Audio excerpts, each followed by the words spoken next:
We were very clear with them that the seniority of these leaders should even scare them. That this matter is not a normal engagement. So up to the 16th, we have given them.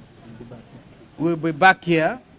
If they have not arrested those police officers armed with AK-47 rifles who are mobilized by 2 police vehicles from the county of Nairobi to go all the way to Nyeri to kill Rigathi Gachagua, we shall call for mass action. The church, Kenyans, kila mahali. Because this is clear. If we don't stop this thing now, there will not even be any election. We know these are scare tactics.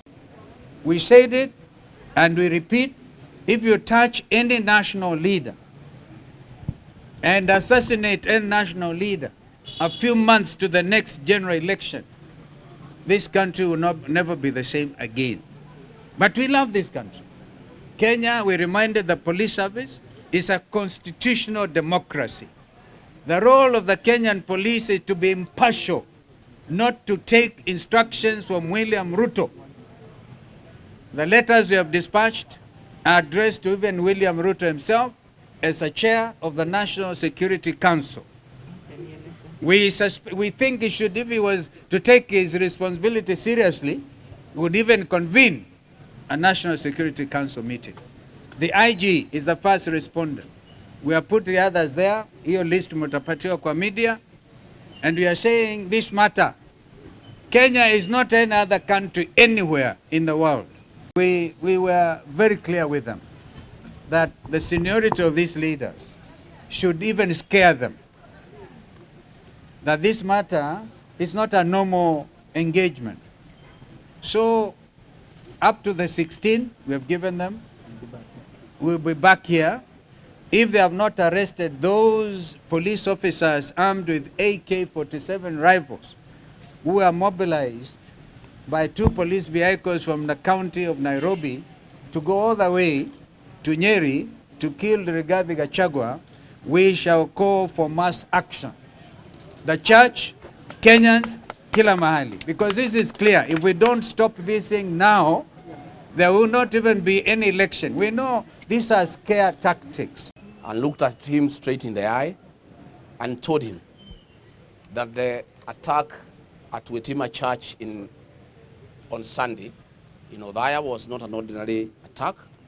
It was an assassination attempt targeted towards Rigathi Gachagua, sanctioned by William Ruto, planned by Kipchumba Murkomen and Eliud Langat, and a special squad of police officers called Nairobi Sierra of 12 officers was dispatched to eliminate us in charge.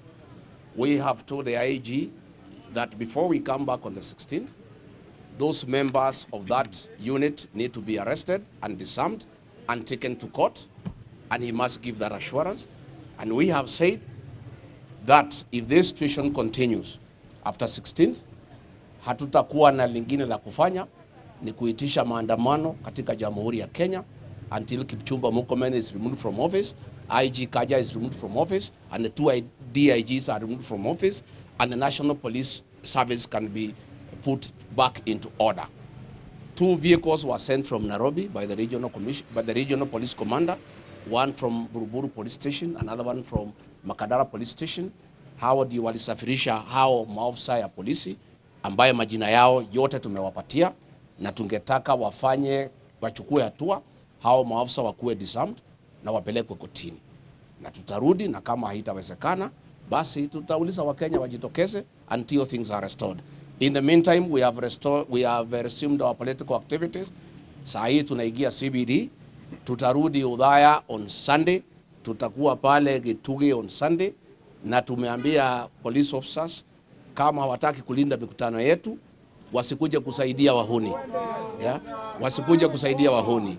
We are telling the National Security Council, chaired by Dr. William Ruto, and of which the IG is a member, that they must rise to their constitutional duty to ensure that Kenya is governed and security is provided in accordance with the Constitution. We want the National Police Service to get out of goonism, to get out of dirty political work, to go back to their mandate, utumishi kwa wote, to provide security to everybody, irrespective of their political affiliation. We want demonstrable action within the next 2 weeks, so that when we come back on the 16th, if there is nothing to demonstrate, that we are back to the rule of law, to obeying the Constitution, then as Kenyans, we know we are on our own and we can take the next step. We are also telling them, get out of electoral matters. Whenever there is elections, like there was a by-election, let the police do their work of security, not partisan political stance or assisting one political party to get their bit. I do not think we need to go on. Today, we came mainly because of the persistent, coordinated, targeted attacks on the second Deputy President of the Republic of Kenya, His Excellency Rigathi Gachagua.